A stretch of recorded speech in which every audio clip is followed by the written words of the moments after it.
Hello, my name is Ben Marshall, and this is a Christian perspective on life abundance. Now, life abundant is a topic mentioned in Scripture, specifically in John 10:10. Jesus tells us, "The thief comes only to steal and kill and destroy. I came that they may have life and have it abundantly." So, what does it mean to have life abundantly, or what's sometimes called abundant life? Well, if you look for a literal translation, the Greek comes out as excessive or exceeding, all synonyms basically for a lot. So, a lot of life. Many of you probably already are familiar with the term or expression in English that they are just surviving, but they're not really living.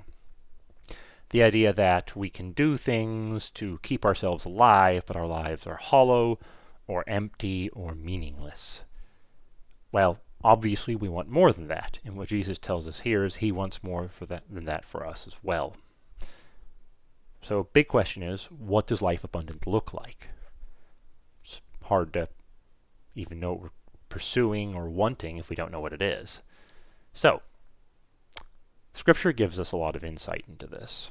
First of all, God is a very relational God. He's the only God, but he is relational.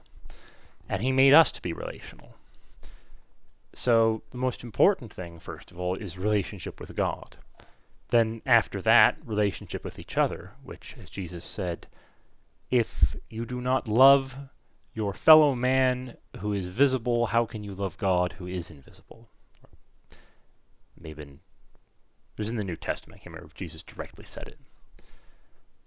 So we need to love our fellow man.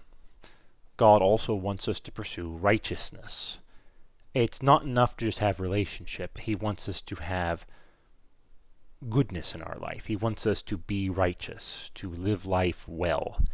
And there's a lot of moral law in the Bible, which people tend to think of as restrictive, but the purpose of the moral law is actually how to guide us both away from danger and towards things that are meaningful. You can't have meaningful relationships if everything you know about a person they know about you is built on lies, so you shouldn't lie. Frankly, comically, a more extreme example, you can't have a relationship with dead people. You shouldn't be murdering people. You can't have healthy relationships with people who, when there's thievery going on, stealing from each other. So the moral laws are there not to restrict you and to keep you from enjoying life, but quite the opposite, to prevent you from stumbling into death and to guide you towards more meaningful and full life. There's a lot of these instructions, and they don't always make sense to us, but what we've seen borne out is that disobeying them usually always results in bad things happening, just not always immediately. So we've got relationship with God, we've got relationship with our fellow man, we've got living righteously, and is that it? Just trying to stay alive and do those three? Well, not quite. Those are the most important ones, but if we look in Ecclesiastes, which I like to think of as a book, frankly, it addresses the sort of nihilism in life a lot, that there's so much that's meaningless. We see in Ecclesiastes, let's start with 9:9.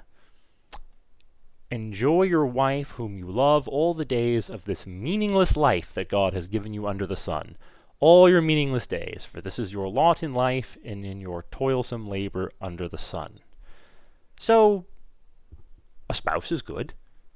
It's not going to fulfill all the deepest meanings of life that comes from God and following his direction. But it's very nice, it's made clear. And Ecclesiastes has a whole lot of nihilism in it, so if it talks about anything like this is positive and you should go do it, that actually I think makes it even more emphasized. Notably here, even though the Bible does talk about the importance of work and provision and not just lazing about, it does say here that your labor is toilsome, and your lot in life is meaningless, and your toilsome labor under the sun. On that note, let's talk about work. from earlier in Ecclesiastes 5:18 through 20. I have seen what is best for people here on earth. They should eat and drink and enjoy their work, because the life God has given them on earth is short.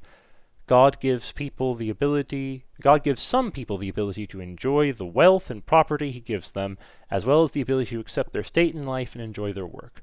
They do not worry about how short life is, because God keeps them busy with what they love to do.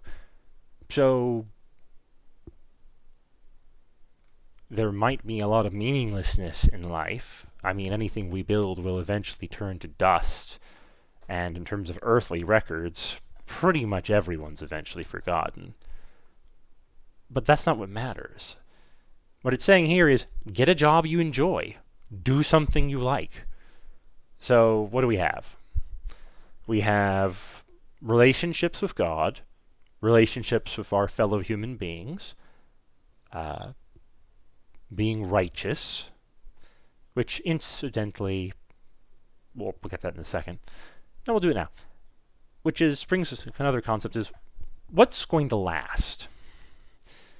Everything we build falls apart, but surely something has to last and matter, and I realized very young that the answer to that is the soul, the spirit. The body of man dies, but the soul and spirit endure forever if they're saved. So, advancing the kingdom of heaven, pouring into the lives of others, frankly trying to improve the lives of people around us, especially if it involves anything good for them, especially in the deeper ways. Obviously, keeping people alive, food is important, but deeper matters of relationship and growth and healing, building joy. Brief aside, neurologically, the brain actually grows and becomes stronger, more capable of handling adversity when it feels joy, which is being glad to be with other people in that terminology and context. So, investing in other people. And yes, the brain will wither and die, but the soul will endure forever. Even the unsaved presumably endure forever, just in eternal torment. So, trying to help your fellow man. That's what's going to last. You build a building, it will be gone eventually, but the people who lived in it or worked in it and benefited from it, and that will continue through them forever. So, starting over again with that list, relationship with God, relationship with our fellow man, pursuing righteousness, which is working on our own souls actually. I would add growth and healing is probably a good thing if you have emotional wounds, which, world being what it is, I don't think there's anyone who doesn't. Scriptures tell us, that one's my opinion, but the scriptures tell us an enjoyable spouse and enjoyable work. And incidentally, if your spouse is not enjoyable, that means you need to be working on your relationship, not leaving them and finding a better one. Respectfully, that's not marriage, that's prostitution with extra steps. So, from the top, God, relationship with him, relationship with our fellow man, righteousness, those are the key ones. Secondary is enjoyable work, enjoyable spouse, and I'd say if you deeply feel a need for meaningful, lasting things, investing in the lives of others, which ties back into relationship and encouraging righteousness in them. And that's life abundant. It's not very complicated, and we spend a lot of time looking for things, and a lot can be said about how, well, that people are trying to find other things either to replace God or to try to deal with pain in their lives.